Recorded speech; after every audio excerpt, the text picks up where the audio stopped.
It's the Happy Families podcast. It's the podcast for the time-poor parent who just wants answers now.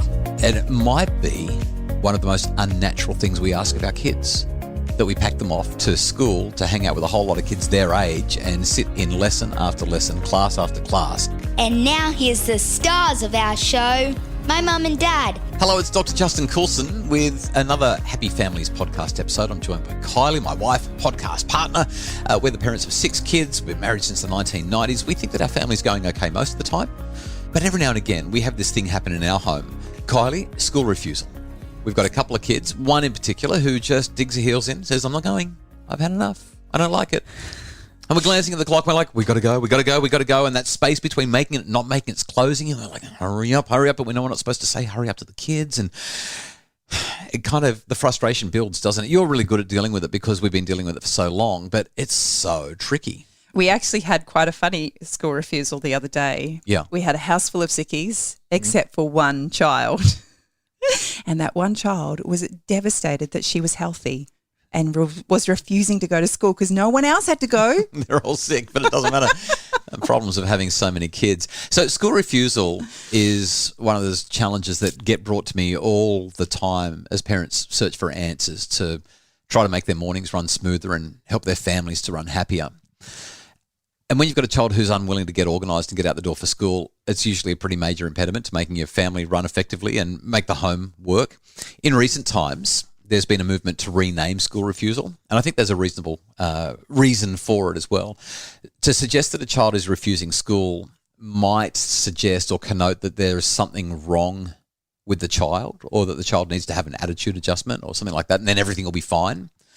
And at some level, there may be some accuracy to that. But if a child doesn't want to go to school, I think maybe we need to look a little deeper, because school can be so terribly challenging for so many of our kids for a whole lot of reasons, which we can talk about shortly. And it might be one of the most unnatural things we ask of our kids, that we pack them off to school to hang out with a whole lot of kids their age and sit in lesson after lesson, class after class in this modern, fast-paced society that we're part of. So the more appropriate term, I kind of went on a bit of a tangent there, but the more appropriate term is emotion-based school avoidance. That's what people are calling it now. Some people are just calling it school can't, as in kids can't go to school. Can't means don't want to in my vocabulary, so I prefer emotion-based school avoidance. Because it's the biggest, longest name. I know that it's inconvenient to say it like that, but it highlights what the actual issue is. We've got a child who is having these really big emotions and avoiding school because of the emotions that they're associating with school. Okay, so we're going to call it school refusal on the podcast, but I just want to highlight what we're really dealing with here is school avoidance that's based on big emotions. So where do you want to start with this? Why don't we start with the definition, and then we'll talk about where it comes from, and then we'll move to some solutions in a sec. Does that sound okay? Okay. So it's really interesting when you look at the research. A lot of scholars don't use the term school refusal a lot either. That is the one that's most commonly used, but another one is problematic absenteeism. And what we're really talking about here is if your child is missing at least 2 weeks of school in a school term without a legitimate reason like illness, or if they're having such difficulty attending school for at least 2 weeks that it significantly interferes with daily life, then you're dealing with what would be known as problematic absenteeism or school refusal. So is there actually, has any research been done on the numbers? Like what's the percentage? Yeah, about 1% to 2%. Somewhere between 1% and 2% Right. of kids will experience this school refusal that results in problematic absenteeism. Thing is, it's really hard to research it, right? Because when a family's experiencing school refusal at the beginning, this emotion-based school avoidance, when that's happening at the beginning, they don't go, oh, gee, we need to go and get help. We need to sign up for a study. We need to get involved in solutions because it's only just happened. And then it doesn't happen for a couple of days, but then boom, there it is again. And then it happens 3 days in a row. And the parents say, oh, we should have a chat with the school. Things aren't going so well. And next thing you know, you're kind of 6 months in or 12 months in or 3 years in, and you're going, oh man, this is getting worse and worse and worse. So it's hard to get good data on those early stages of school refusal. So most of my experience with our children specifically, but with friends, would be that it's really hard to get the kids out the door, but we eventually do. Yes. But you're suggesting that this is actually kids who you just can't get to school. Yeah, I mean, sometimes you will get them to school, but they'll be there tardy. It'll be a late note, or there's so much dysfunction involved in getting them there. There's this huge power struggle. It blows up. And as parents, we do the very best we can, right? We sit down and say, hey, what's going on? What's the matter? But our kids often don't know how to verbalize it. They don't know how to say, what you're asking of me is really unnatural. It feels Like, it feels like you're asking me to do something. I just want to be with you. I want to be where I'm safe. I want to be involved in your life. I want to be doing the day-to-day with you. I don't want to have to go here and be with all these people who are unkind to me. And most teachers are amazing, but let's be honest, there are some teachers out there who probably shouldn't be teaching. They're probably not listening to this podcast anyway, but there are some teachers who are not kind. They're not thoughtful. They don't have compassion or perspective, and they're not interested in helping kids. They're just, I don't know, waiting till retirement or whatever it is. We've all come across some of those teachers. They do exist in our society, just like any other career path that you might find. And so when you've got a child who is feeling disconnected, having lousy peer experiences, having a terrible relationship with their teacher, experiencing bullying or isolation or ostracism, and they feel that low sense of school belonging, or they're just not doing well academically because they've got learning difficulties or disorders like dyslexia or colour blindness or speech and language challenges or ADHD or ASD or sensory issues. Or if they're coming from a home where there's abuse or neglect or parental anxiety or depression or anger or stress, or the parents are like helicoptering and they're too involved, or the family just doesn't function well, or they've got their own anxieties and mental health challenges, is it any wonder they're going to have school avoidance tendencies? And they're just the big things that lead to school refusal. Like, there's a whole lot of little things as well. And we've experienced this with our kids, lousy night's sleep. Wake up and just feel crappy that day. Like, some days you wake up and you're just having a bad day. Or they have a fight with the sibling 10 minutes before they've got to walk out the door and say, that's it, I'm not going to school. Or they haven't finished their homework or an assignment. They're worried that they're going to get detention, or they're going to fail, or they've got an exam. Maybe the day before everyone got invited to a birthday party and they didn't get invited to a birthday party themselves. Or they've got their period. Yeah. Or we had with one of our kids' substitute teacher. Every time the sub was coming in, she would just refuse to go to school because she didn't feel safe with the sub. Or maybe it's like a PE, high levels of self-consciousness. That's a long list, but these are all of the reasons that kids might refuse to go to school. They might literally do all that they can to avoid being there because of the big emotions that these issues raise.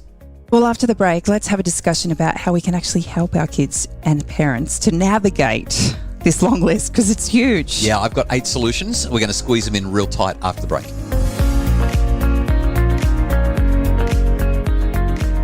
If you've got a teen, you're likely already worried about alcohol and drug use. As a parent, you want to know, how do we protect them? How do we teach them? How do we know if they're up to something? Pot, Pills and Parenting will equip and empower you to help your tweens and teens navigate one of the most challenging adolescent issues today. Available on the Happy Families webshop. It's the Happy Families podcast, the podcast for the time-poor parent who just wants answers now.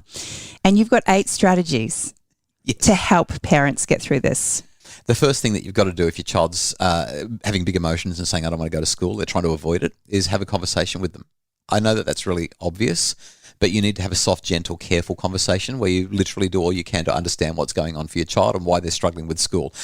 In the first half of this podcast, I went through a list of, 20, 25 things that it could be, and it might be something different again. Well, can I suggest that having that in the morning is probably not the best time to have that conversation? Great suggestion. Do it on the weekend. Do it in the evening. Do it at a time when everyone's calm and there's no pressure about getting out the door. Definitely have the conversation.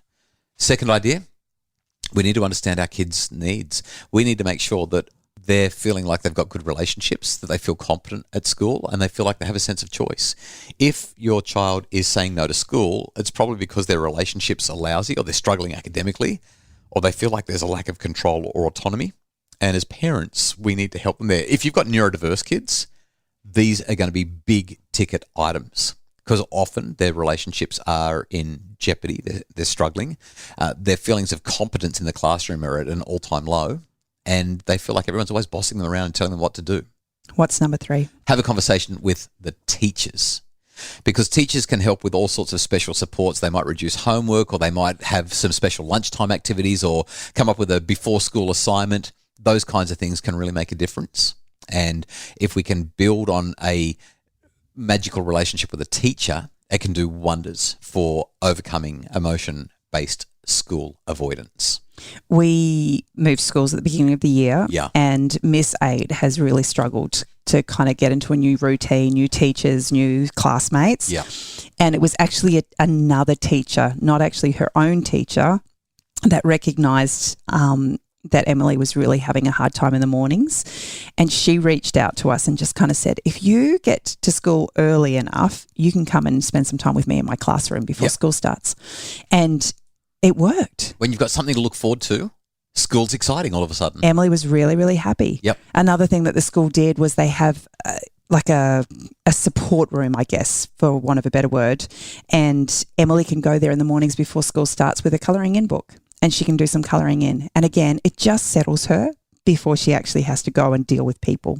Yeah, perfect. The fourth thing that I'm going to mention is based on the New York Times article that I wrote about making mornings magic. If we can have a calm morning routine, that can do wonders because kids aren't amped up. They're not psyched. They're not freaking out because there's so much to do. Making your mornings calm can make a huge difference. Fifth thing, friendships, building up friendships.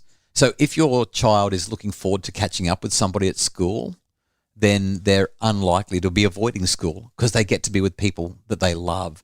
So I think as much as it requires extra effort on the part of parents, and it can be a little bit embarrassing, inconvenient, challenging, difficult, and all those things, if you can find creative ways to help your child to develop and strengthen relationships, like maybe it's a sleepover or a movie afternoon on the weekend or some extracurricular activities.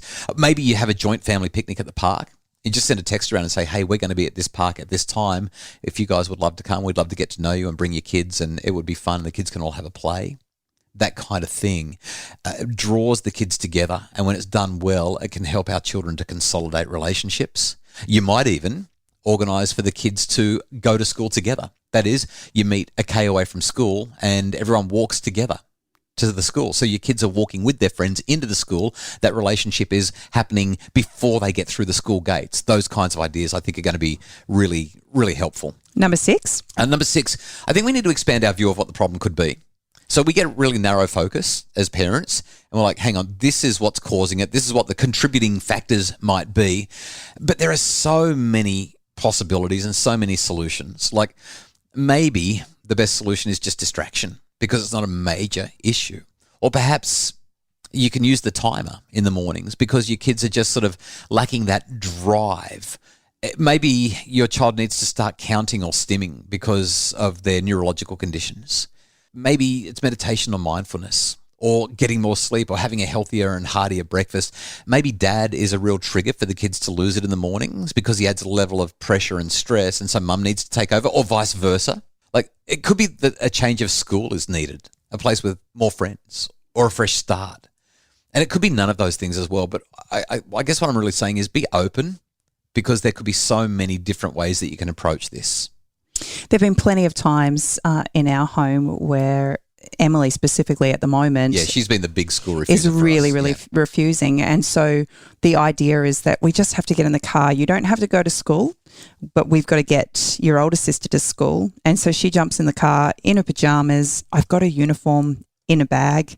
And as we're driving along, she just kind of settles into the rhythm and realizes, it's school time. Yes. And without me having to say anything, have an argument with her, it's been a really nice, calm morning.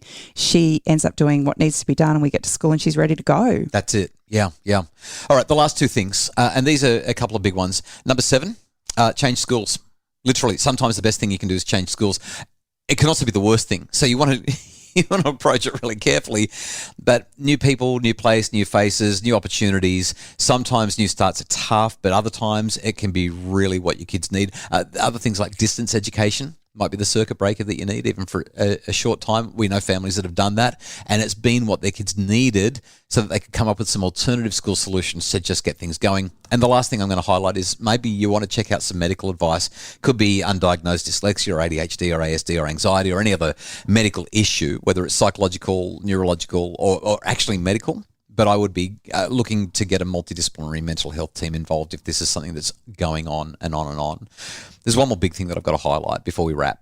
Traditional school isn't for every child. In fact, I think that traditional school is not really good for a whole lot of kids at all. We force them into this system, this standardized system that demands certain things of them that are not necessarily what they're built for and what's good for them. It's just what the system demands.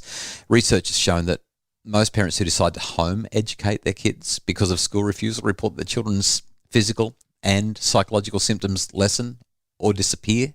They behave better. Their anxiety drops. Sometimes you've got to go through like a deschooling process first before you see those improvements, but they do happen. So 8 big ideas about what we can do to help our children if they're experiencing school avoidance because of their big emotions.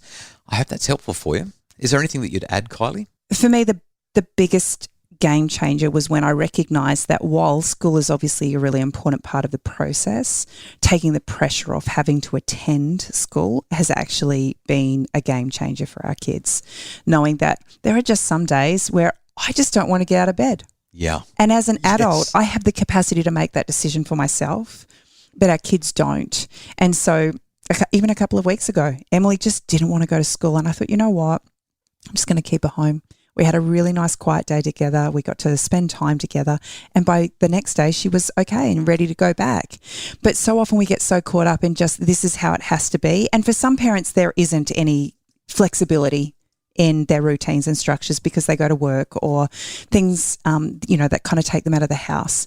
But where you can be flexible, just giving your children a little bit of a soft place has made a really big difference in our home. Yeah, great advice. I'm so glad you said that. If you'd like to know more about this, I've written an article that's available at happyfamilies.com.au under the articles tab. We will link to it in the show notes, and hopefully we can help you with those school refusal, school avoidance, big emotion mornings if they're happening in your home. The Happy Families podcast is produced by Justin Rulon from Bridge Media. Craig Bruce is our executive producer, and if you'd like more information about making your family happier, we would love for you to join us in our Happy Families memberships. They're available from just $13 a month, where you get loads of information to help your family, because a happy family doesn't just happen.